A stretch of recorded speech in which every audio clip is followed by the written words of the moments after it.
এই একাদশীর নাম অপরা।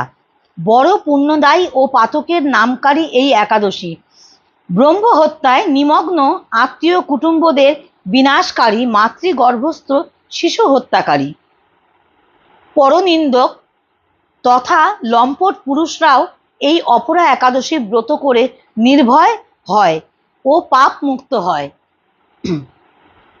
যারা মিথ্যা সাক্ষী দেয়, ওজনে কম দেয়, শাস্ত্রের মিথ্যা ব্যাখ্যা দেয়, জ্যোতিষের মিথ্যা গণনা এবং মিথ্যা চিকিৎসা ভাগ করে, তাদের জন্য নরক যন্ত্রণা অপেক্ষা করে আছে। বুঝতে পারছো কতটা কতটা গুরুত্বপূর্ণ কথা এগুলো। তাদের জন্য নরক যন্ত্রণা অপেক্ষা করে আছে। এই সমস্ত পাপাত্মা ব্যক্তিরাও যদি এই একাদশীর শরণ লয়, তাহলে তাদের মুক্তির যে ক্ষত্রিয় সহধর্ম ত্যাগ করে